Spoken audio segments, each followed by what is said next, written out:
Biografi singkat kehidupan Abu Bakar Ash-Shiddiq. Abu Bakar Ash-Shiddiq lahir dengan nama Abdullah bin Abi Quhafa pada tahun 573 Masehi dan wafat pada 23 Jumadil akhir tahun 13 Hijriah setelah tahun gajah, bertepatan pada usianya ke-63 tahun. Abu Bakar merupakan putra dari keluarga bangsawan terhormat yang ada di Makkah. Sebelum masuk Islam, beliau bernama Abdul Kabah. Ayahnya yang bernama Utsman bin Amir masuk Islam tepat pada peristiwa penaklukan kota Mekah Fatu Makkah. Pada usia ke-63 tahun, Abu Bakar Ash-Shiddiq meninggal dunia karena sakit yang dideritanya. Dirinya dimakamkan di rumah putrinya, Aisyah, tepatnya di dekat Masjid Nabawi. Abu Bakar disebut-sebut sebagai sosok yang selalu menemani Nabi Muhammad sejak masuk Islam hingga wafat. Abu Bakar Ash-Shiddiq ini adalah ayah dari Aisyah, istri Nabi Muhammad. Sebelum masuk Islam, namanya adalah Abdul Ka'ab yang kemudian diganti menjadi Abdullah. Berdasarkan kitab Hayatus Sahabah, dituliskan bahwa Abu Bakar masuk agama Islam setelah diajak langsung oleh Nabi Muhammad. Setelah itu, Abu Bakar menjadi sosok pendakwah ajaran Islam kepada beberapa tokoh penting, sebut saja ada Utsman bin Affan, Zubair bin Awam, Talha bin Ubaidillah, Sa'ad bin Abi Waqqas, dan masih banyak lainnya. Sayangnya, istri Abu Bakar yang bernama Qutailah binti Abdul Uzza enggan menerima Islam sebagai agamanya, sehingga diceraikan oleh Abu Bakar. Sementara istrinya yang lain yakni Ummu Ruman, bersedia menjadi seorang muslimah. Sebelum meninggal dunia, Abu Bakar Ash-Shiddiq sudah menderita sakit selama kurang lebih 15 hari. Pada saat itu, dirinya hanya bisa terbaring lemah di tempat tidur dan tidak dapat melakukan salat berjamaah bersama sahabat lainnya. Berhubung Abu Bakar selalu ditunjuk sebagai imam masjid, tetapi kala itu tengah sakit, maka digantikan oleh Umar bin Khattab supaya salat berjamaah tetap dapat berjalan. Abu Bakar pun meninggal pada usia ke-63 tahun dan jenazahnya dimandikan oleh istrinya yang bernama Asma binti Amisi, sesuai dengan wasiatnya. Terkait penyebab sakitnya ini, ada beberapa sumber yang mengatakan bahwa Abu Bakar mengonsumsi makanan yang telah diracun oleh seorang Yahudi. Kala itu, Abu Bakar tengah memakannya bersama Al-Haris bin Kaladah dan Al-Atab bin Usaid, yang kemudian keduanya mengalami penyakit sama dan meninggal di hari yang sama pula. Dalam hal pernikahan, Abu Bakar telah menikah dengan dua orang istri di Makkah, yakni Qatilah binti Al-Azi dan Ummu Ruman binti Amir bin Uwaimar. Dari istri pertama, dirinya dianugerahi dua orang anak bernama Abdullah dan Asma. Sementara dari istri keduanya, dirinya dianugerahi dua anak pula yakni Abdurrahman dan Aisyah. Setelah masuk Islam dan berhijrah ke Madinah, Abu Bakar menikah lagi dengan dua orang istri yakni Habibah binti Harijah dan Asma binti Umais. Dari istri ketiga, Abu Bakar dianugerahi anak bernama Ummu Kulsum yang lahir setelah dirinya meninggal dunia. Ketika Ummu Kulsum dewasa, dirinya menikah dengan salah satu sahabat Rasulullah yakni Talha bin Ubaidillah. Sementara dari istri keempat, dirinya dianugerahi anak bernama Muhammad. Kisah Abu Bakar mendapatkan julukan Ash-Shiddiq dan Al-Atiq. Dilansir dari Islam.nu, ada sebuah kisah yang menceritakan mengenai bagaimana Abu Bakar mendapatkan julukan Ash-Shiddiq dan Al-Atiq. Dalam tradisi bangsa Arab, memang sudah umum bahwa nama orang akan disertai pula dengan lakap alias julukan. Fungsi dari julukan itu adalah sebagai bentuk pujian atas keluhuran tabiatnya. Rasulullah pun juga sering memberikan julukan kepada para sahabatnya, sebagai bentuk sanjungan. Contohnya pada Umar bin Khattab yang diberi julukan Al-Faruq yang berarti pembeda antara kebenaran dan kebatilan. Kemudian ada Khalid bin Walid yang dijuluki sebagai Saifullah yang berarti pedang Allah. Lalu ada juga Hamzah bin Abdul Muthalib dengan julukan Asadullah yang berarti macan Allah. Dapat disebut bahwa semua sahabat Rasulullah mendapatkan julukan masing-masing, tak terkecuali dengan Abu Bakar yang terkenal akan julukannya sebagai Ash-Shiddiq dan Al-Atiq. Ash-Shiddiq artinya adalah orang sangat jujur atau banyak membenarkan. Hal tersebutlah yang menjadikan Abu Bakar ditunjuk sebagai sahabat Rasulullah yang paling dipercayai, tak terkecuali akan hal-hal yang tidak masuk akal sekalipun. Ada sebuah kisah tepatnya setelah peristiwa Isra Miraj, kala itu Rasulullah melakukan perjalanan yang amat kilat dari Makkah ke Baitul Maqdis, kemudian dilanjutkan dengan perjalanan langit yang penuh keajaiban. Pada keesokan harinya, Rasulullah menceritakan pengalamannya tersebut kepada para penduduk Makkah.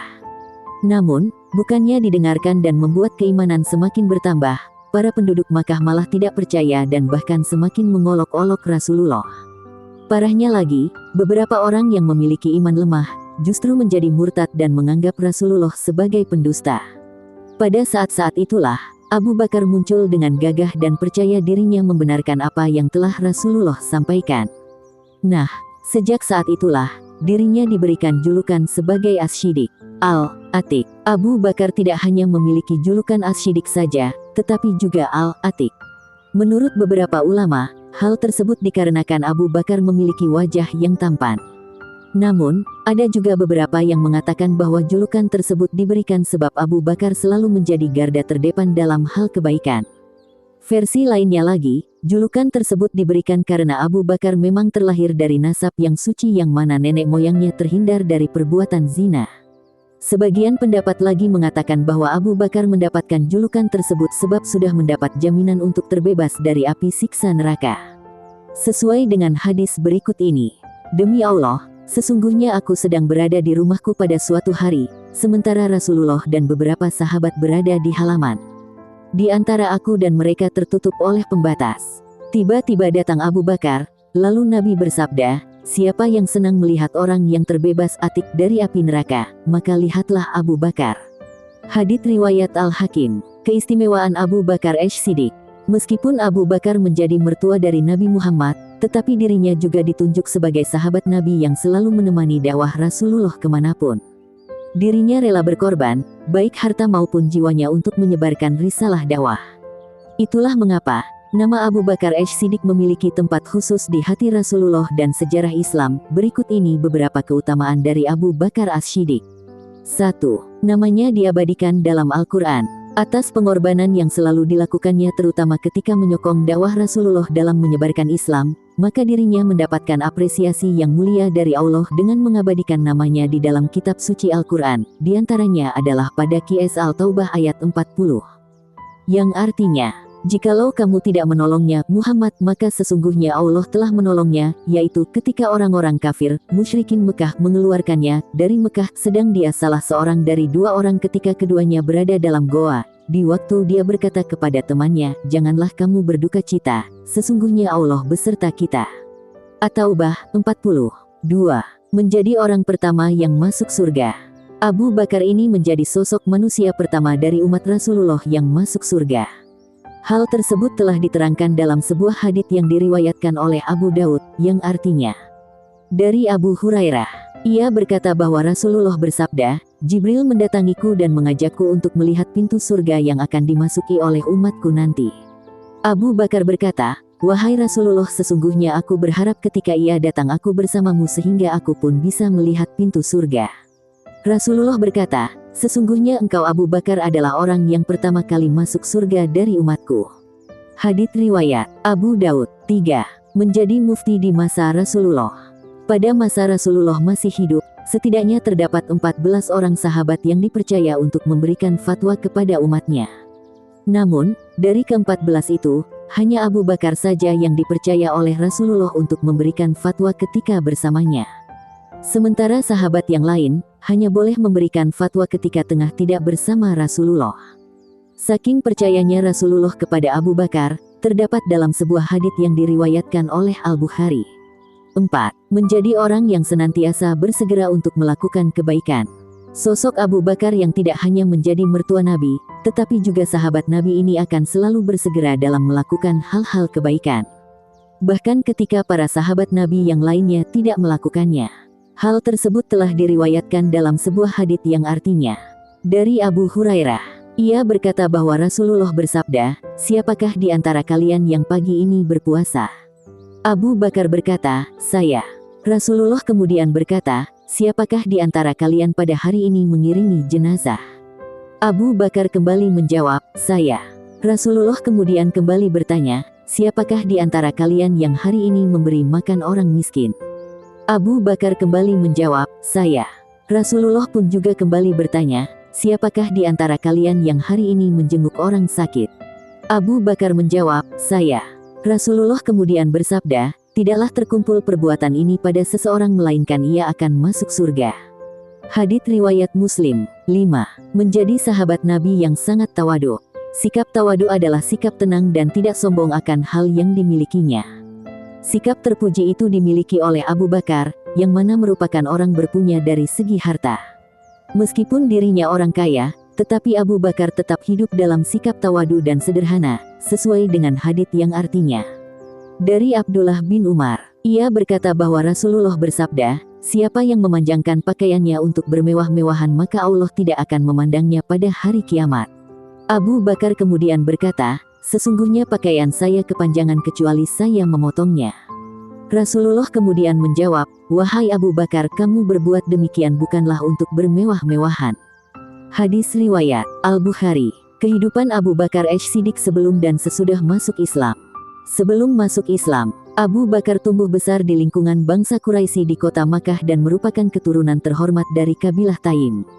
Nah, sebelum masuk Islam, dirinya memang telah menjadi sosok yang jujur, berakhlak baik, dan jauh dari kebiasaan buruk para kaum jahiliyah yang mana senang bermain wanita sekaligus mabuk-mabukan. Tidak hanya itu saja, Abu Bakar juga berasal dari keluarga yang kaya karena profesinya menjadi pedagang. Sudah cukup banyak rute dagang yang dikunjungi olehnya.